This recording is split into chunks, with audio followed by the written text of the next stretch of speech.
Morning mister George Areekal. Welcome to George uncle channel. Okay, ഒത്തിരി സന്തോഷമുണ്ട് ചേട്ടനെ ഇവിടെ ഈ ഒരു പ്രോഗ്രാമിൽ കിട്ടിയതിന്.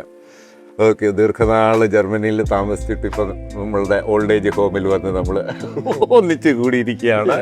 ഒത്തിരി സന്തോഷം. And your insights will be very valuable to our George uncle channel. Okay, thank you very much. Okay, we know each other. Okay, ഞാൻ അങ്കമാലിയിൽ ജനിച്ച വ്യക്തി. 1961 അവിടുത്തെ പാരീഷിലെ യാത്രയയപ്പൊക്കെ കൊച്ചിയിൽ വന്ന് കപ്പൽ കയറി ജർമ്മനിയിലെത്തിയത്. കപ്പൽ കയറിയാണ് ജർമ്മനിക്ക് പോയത്. കപ്പല് അവസാനത്തെ സ്റ്റേഷൻ ഇറ്റലിയിലായിരുന്നു, ജനോവ. ഓക്കെ, ജനോവയിൽ നിന്ന് ട്രെയിൻ എടുത്ത് ഓസ്ട്രിയ വഴി മ്യൂണിച്ചിലേക്ക്. മ്യൂണിച്ചിൽ അവിടെയായിരുന്നു ആദ്യത്തെ പഠനം. ഓക്കെ, അത് 1961. എനിക്ക് 3 വയസ്സേ ഉള്ളന്ന്. അതുകൊണ്ടാണ് ഈ ചേട്ടാ എന്നുള്ള വിളിയൊക്കെ ഒരു രസമായിട്ട് തോന്നുന്നത്. 1961 പോയതിന് ശേഷം ഞാൻ ഇടയ്ക്കൊക്കെ ജോലി സംബന്ധിച്ചും കുടുംബപരമായിട്ടും ഇന്ത്യയിലേക്കൊക്കെ എല്ലാ വർഷവും തന്നെ വന്നിരുന്നു. അതിനുശേഷം അവിടെ ജോലി ലഭിച്ചു. ജോലിയിലൊക്കെ വളരെ സക്സസ്ഫുൾ ആയിട്ടുള്ള ദൈവം അതിനുള്ള സാഹചര്യങ്ങൾ നൽകി. അങ്ങനെയുള്ള എൻ്റെ പ്രൊഫഷനിൽ ഒരു ഫേസ്, ഒരു 2, 3, 4 വർഷം നമ്മൾ ഒന്നിച്ച് പ്രവർത്തിക്കാൻ വേണ്ടിയായി അസോസിയേറ്റഡ് ആയിരുന്നു. ചേട്ടന്റെ പ്രൊഫഷനെ കുറിച്ചും കൂടി ഒന്ന് പറയണം. You done PhD in development economics. Okay, പ്രധാനമായിട്ട് അതിലെ പ്രധാന ചോദ്യം നമുക്ക് ഈ international relationship, economic relationship, political relationship, ഇതിലൊക്കെ എങ്ങനെ നോൺ ഗവൺമെന്റൽ ഓർഗനൈസേഷൻസിന് ഒരു റോൾ എടുക്കാം, എങ്ങനെ അത് ഇൻഫ്ലുവൻസ് ചെയ്യാം.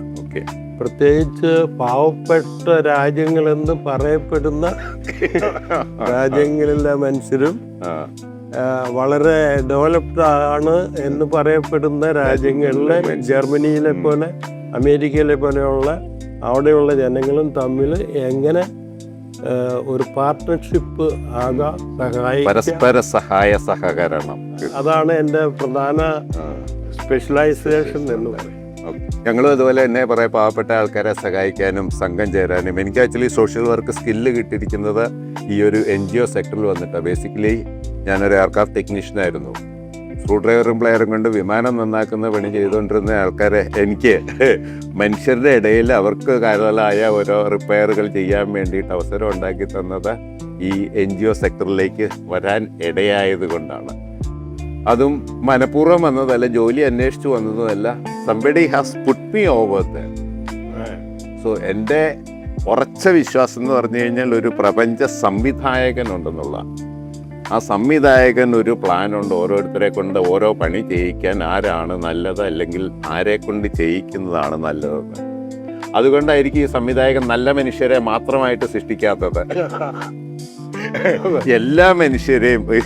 വില്ലനില്ലാത്ത ഒരു സിനിമ എന്ന് പറഞ്ഞു കഴിഞ്ഞു കഴിഞ്ഞാൽ ആർക്കും ഇഷ്ടമില്ല. വില്ലനും വേണം, നായകനും വേണം, സഹനടനും സഹനടിയെല്ലാം വേണം. അപ്പൊ ഒരു സംവിധായകന്റെ പ്ലാനാണ് ഞാനും ചേട്ടനും എല്ലാം. ഓക്കെ, ഈ 61 പോയിട്ട് 61 ശേഷം പല പ്രാവശ്യം കപ്പലിൽ വന്നെന്ന് പറഞ്ഞു. ഇന്ന് പിള്ളേരൊക്കെ ഷൂ എന്ന് പറഞ്ഞു വിമാനത്തിൽ ഓരോട്ട പോക്കാം. എത്ര കാലമാണ് ഈ കപ്പലിൽ അങ്ങോട്ടും ഇങ്ങോട്ടും പോയിക്കൊണ്ടിരുന്നത്? I was just curious. ഞാൻ ഒരു പ്രാവശ്യം കപ്പലിൽ പോയിട്ടുള്ളൂ, അങ്ങോട്ട് പോയിട്ടുള്ളൂ. ഓക്കെ, അതായത് ഒരു 15 ദിവസം എടുത്തു. കൊച്ചിയിൽ നിന്ന് സ്റ്റാർട്ട് ചെയ്തിട്ട്. എൻ്റെ ഏറ്റവും പ്രശ്നകരമായിട്ടുള്ള ആദ്യ ദിവസങ്ങൾ യാത്രയിൽ അത് മൺസൂൺ ടൈമായിരുന്നു. ജൂലൈ മാസം. ഈ അറബിക്കടല് ഭയങ്കര ഈ കുതിര ചാടുന്ന പോലെ കപ്പൽ ചാടുക. അത് ആദ്യത്തെ 2-3 ദിവസം സീ സിക്നസ് എന്നുള്ള ഫീലിംഗ് ഉണ്ടായിരുന്നു. അന്ന് എത്ര യാത്രക്കാരുണ്ടായിരുന്നു ഷിപ്പിൽ? അന്ന് ഏകദേശം 3000 പേരുണ്ടായിരുന്നു. 3000 പേരുള്ള ഒരു കപ്പലാണ്. Oh my God. പാസഞ്ചർ കപ്പലായിരുന്നു. ഓക്കെ. പക്ഷെ അതിലൊരു 90% പേരും വെള്ളക്കാരാണ്. ഓക്കെ. ഞാനും വേറെ 2-3 സ്റ്റുഡൻസും കേരളത്തിൽ നിന്ന് ഞങ്ങൾ ഒന്നിച്ച് ഒരു ക്യാബിനിലൊക്കെ താമസിച്ച്. ശരി. അന്ന് എത്ര കോസ്റ്റ് വന്നിട്ടുണ്ടോ ഈ കപ്പലിൽ പോകാൻ വേണ്ടി? അറിഞ്ഞുകൂടാ.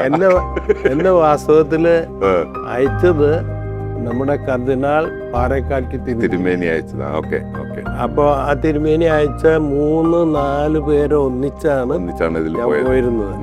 ഏതായാലും അന്ന് കപ്പലെടുത്തതിന്റെ ഒരു പ്രധാന കാരണം ഫ്ലൈറ്റ് ആയിരുന്നു. അതിലും ചെലവ്.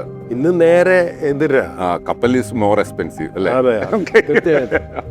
അപ്പൊ അതിലെ ഒരു സംഗതി, അവിടുത്തെ കപ്പലിലൊക്കെ നല്ല ഭക്ഷണമൊക്കെ ഉണ്ടല്ലോ, അതൊന്നും വലിയ രുചിയൊന്നുമില്ല. സീ സിക്നസ് ഉണ്ട്. എങ്കിലും ഒരു മെനു അനുസരിച്ച് 7 സംഗതികൾ അന്ന് സെർവ് ചെയ്യുന്നു. ഓക്കെ. വളരെ. അപ്പോ എല്ലാം ഇഷ്ടപ്പെട്ടില്ലെങ്കിലും എന്തെങ്കിലും നമുക്ക് ഉപജീവിക്കാനുള്ളത് അതിൽ നിന്ന് കിട്ടിയിരുന്നു. അപ്പൊ ഞാൻ കരുതി ഏതായാലും ഇത് യൂറോപ്യൻ കപ്പലല്ലേ, ജർമ്മനി ചെന്നാല് ഇത് തന്നെയായിരിക്കും സംഗതി, എല്ലാ ദിവസവും ഈ മെനു ഒക്കെ കിട്ടും എന്ന് കരുതി ഞാൻ അവിടെ ചെന്നു. അവര് ഭക്ഷണം വിളമ്പി. ആ വിളമ്പിയ ഭക്ഷണം ഈ കണ്ണൊക്കെ തുറന്നിരിക്കുന്ന മീൻ, അത് വേവിച്ച് കാണില്ല എന്നൊക്കെ കരുതി. സാരമില്ല, 7 പ്രാവശ്യത്തെ സർവീസ് ഉണ്ടല്ലോ, അടുത്ത സംഗതി വരുന്നവരെ നോക്കിയിരിക്കാം. അപ്പൊ ഇനിയിപ്പോ അടുത്തത് വരുമെന്ന് കരുതി ഞാൻ നോക്കിയിരിക്കുന്നു. മറ്റവരൊക്കെ വളരെ നന്നായിട്ട് കഴിക്കുന്നു. ഞാൻ ഈ കപ്പലിലെ 7 മെനു വരും എന്ന് കരുതി നോക്കിയിരിക്കുമ്പോഴാണ് അവിടെ മണിയടിച്ചിട്ട് എല്ലാവരും ഒക്കെ പ്രാർത്ഥന. അപ്പൊ അതോടുകൂടി എനിക്ക് മനസ്സിലായി ഈ കപ്പലിലെ സംഭവമൊന്നും അല്ല ഞങ്ങൾ അവിടെ കഷ്ടപ്പെട്ട് തന്നെ ജീവിച്ചാലേ പറ്റുള്ളൂ എന്നുള്ള ഒരറിവ്. എത്രാമത്തെ വയസ്സിലാണ് അവിടെ എഡ്യൂക്കേഷൻ തീർന്നത്? സംഗതി എന്നാന്ന് വെച്ചാൽ അവിടെ ചെന്നപ്പോ 20 വയസ്സിലാണ് തുടങ്ങിയത് യൂണിവേഴ്സിറ്റി. അത് തിയോളജി പഠിക്കാനുള്ള ലക്ഷ്യമായിരുന്നു. ഫിലോസഫി കഴിഞ്ഞ് തിയോളജി പഠിക്കാൻ ഉള്ള തീരുമാനം വന്നപ്പോഴാണ് എനിക്ക് വ്യക്തിപരമായിട്ടുള്ള പല ചോദ്യങ്ങളും, ഞാനിതിന് അർഹനാണോ ഇല്ലേ എന്നുള്ള ചോദ്യങ്ങളും ഇതെല്ലാം വന്നു കഴിഞ്ഞപ്പോൾ ഞാൻ പാറേക്കാട്ട് പിതാവിനോട് സംസാരിച്ചു. പിതാവ് അവിടെ റോമിൽ വന്നപ്പോൾ അവിടെ വന്ന് ഞങ്ങൾ കണ്ടു, സംസാരിച്ചു. ഞാൻ പിതാവിനോട് കാര്യങ്ങളൊക്കെ പറഞ്ഞു കഴിഞ്ഞപ്പോൾ പിതാവ് പറഞ്ഞു, ഓക്കെ, അങ്ങനെയുള്ള സംശയങ്ങളൊക്കെ എല്ലാവർക്കും ഒക്കെ ഉണ്ടാവും, പക്ഷെ അതുകൊണ്ട് പ്രാർത്ഥിക്കുക. എന്നിട്ടും ഇങ്ങനെയുള്ള തീരുമാനമാണെങ്കിൽ വിചാരിക്കുക, ഒരു വ്യക്തിക്ക് അച്ഛനാകണമെന്ന് നിർബന്ധമില്ല, സൊസൈറ്റിയെ സെർവ് ചെയ്യുക. അതുകൊണ്ട് ജോർജ് പഠിക്കുന്ന പോലെ പഠിച്ച് സൊസൈറ്റിക്ക്, സഭയ്ക്കും സമുദായത്തിനും വേണ്ടിയിട്ട് ഉപയോഗിക്കുക എന്ന് പറഞ്ഞ് അനുവാദം ലഭിച്ചു. അപ്പോൾ അതോടുകൂടി എൻ്റെ പഠനത്തിൻ്റെ ഒരു ഫേസ് തീർന്നു. അത് കഴിഞ്ഞിട്ടാണ് ഞാൻ എക്കണോമിക്സിൽ തുടങ്ങിയത്. പ്രപഞ്ച സംവിധായകൻ ആണ് ഒന്ന് തീരുമാനമെടുത്തത്. ഡയറക്ടർ ആ പ്രപഞ്ച സംവിധായകനെ കാണുക അവിടെ. അതിനുശേഷം അവിടെ ഞാൻ യൂണിവേഴ്സിറ്റി മാറി. ഫ്രൈബുർഗ് യൂണിവേഴ്സിറ്റിയിൽ ബ്ലാക്ക് ഫോറസ്റ്റ് ബ്ലാക്ക് ഫോറസ്റ്റിന്റെ ക്വീനാണ് ഫ്രൈബുർഗ് പട്ടണം. അവിടുത്തെ യൂണിവേഴ്സിറ്റിയിൽ എക്കണോമിക്സ് ആണ് തുടങ്ങിയത്. എക്കണോമിക്സും സ്വല്പം സോഷ്യോളജിയും എല്ലാം ഉണ്ടായിരുന്നു. അതിൽ പ്രധാന പരീക്ഷ കഴിഞ്ഞപ്പോൾ ഒരു ഡോക്ടറേറ്റ് ചെയ്യാനായിട്ട് ഒരു പ്രൊഫസർ എന്നെ സ്വീകരിച്ചു. ഞങ്ങൾ പറയുന്നത് ഡോക്ടർ ഫാദർ എന്നാണ്. അതായത് ഡോക്ടറേറ്റ് ചെയ്യുന്ന വ്യക്തിയുടെ പ്രൊഫസറിന് ഞങ്ങൾ കൺസിഡർ ചെയ്യുന്നത് ഒരു ഫാദർ പോലെ. ഓക്കെ. സോ നമ്മുടെ ഇവിടെ ഈ ഗൈഡ് എന്ന് പറയുന്ന ആളിന് നിങ്ങൾ ഫാദർ എന്ന് അത്രയും റെസ്പെക്റ്റോട് കൂടിയിട്ടാണ് നിങ്ങൾ ഗൈഡിനെ കണ്ടിരുന്നത്. Oh that's great. ഓക്കെ. ഇപ്പൊ മറ്റുള്ളവരോട് ആ പ്രൊഫസറിനെ പറ്റി പറയുകയാണെങ്കിൽ മൈ ഡോക്ടർ ഫാദർ എന്ന് പറയും. ഫാദർ. ഓക്കെ. പക്ഷെ നേരിട്ട് പ്രൊഫസർ. Okay fine. അപ്പോൾ ഞാൻ പറഞ്ഞ പ്രൊഫസർ, എനിക്ക് ഇന്ത്യക്കൊക്കെ പോകാൻ വളരെ ഇഷ്ടമാണ്, പക്ഷെ എൻ്റെ കയ്യിൽ കാശൊന്നും ഇല്ല.